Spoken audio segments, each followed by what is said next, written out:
आजा। अच्छा आ रही हूँ। ठीक है आ। किसका फोन था? बेटी आ रही है तो पूछी नहीं क्या करने आ रही हैं? हमेशा के लिए रहने थोड़ी ना आ रही है, जो पूछूं किसी काम के लिए आ रही होगी फिर चली जाएगी। मैं सोने जा रही हूँ, चली जाएंगी तो बताइएगा।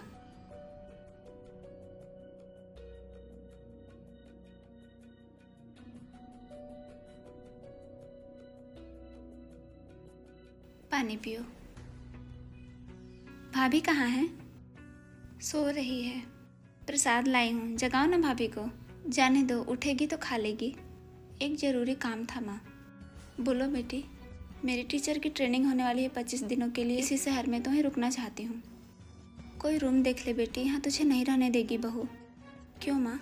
क्योंकि बेटे बहू यहाँ अपने कमाई से लिए हैं फ्लैट, इसलिए। ऐसी कमाई से लिया हुआ फ्लैट किस काम का जिसमें तुम्हारी बेटी ही 25 दिनों के लिए ना रह पाए। और तू कैसी माँ है जो कह रही है सीधे सीधे अपनी बेटी को रूम ले ले? मैं मजबूर हूँ बेटी। बहू के खिलाफ गई तो बहू बेटे दोनों निकाल देंगे घर से, फिर वहाँ सहारा तो भी देने नहीं आएगी। इसलिए ऐसे भाई भौजाई किसी को न दें। जा रही हूँ।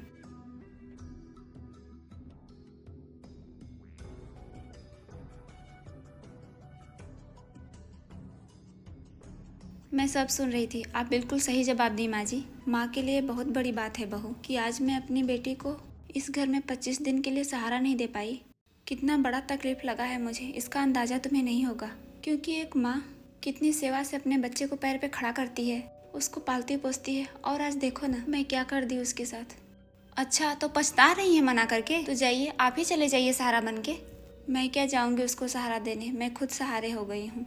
तो बेटे के सहारे हैं तो शांति से पड़े रहिए, बेटी की चिंता छोड़ दीजिए। एक माँ बेटी की चिंता छोड़ दे? असंभव है। जब वो खुद सहारा नहीं दे पाती है ना, तो ऊपर वाले से प्रार्थना करती है कि हे भगवान मेरी बेटी के साथ सब अच्छा हो। मतलब जो खिला रहा है वो दुश्मन है? बेटा दुश्मन है? बेटी प्यारी है। बेटी के लिए भगवान से प्रार्थना की जाती है, भगवान जो करना बेटी के साथ अच्छा करना। और बेटा से कोई मतलब ही नहीं है। जो बेटा अपनी गिरस्ती भी बेचकर बहन का अच्छे घर में ब्याह कर दिया, फिर भी ब्याह कर दिया तो मांगने थोड़ी ना आई थी, बस थोड़े दिन रहने आई थी। रहने आई थी माँ जी, तो रहने का स्थान कहीं भी मिल जाएगा। उनके पास पैसों की कमी नहीं है जो हमारे घर में दौड़ दौड़ के आ जाती है। हमें ना उनसे दूर ही रहने में सुकून मिलता है। पहले तो जमीन जितनी भी थी उन्हें बेच के अच्छे से पढ़ाया लिखाया गया। जब नौकरी पा गई तो उनके जोड़ का लड़का ढूंढने के लिए जो घर था उसे भी बेच दिया गया। इसलिए मैं हाथ जोड़ के रिक्वेस्ट करती हूँ आपसे कि उनसे दूर ही रहना मैं बेहतर समझती हूँ। मुझे उनसे कोई इंटरेस्ट नहीं है। हर माँ बाप पहले बेटे को रख के तब बेटी का भविष्य बनाते, लेकिन यहाँ तो उल्टा ही हो रहा है। सब कुछ चला गया मेरे पति का। अगर नौकरी ना लगी होती सोच के भी डर लगता है कि आज क्या होता हम लोगों का। इनको तो समझदारी है नहीं।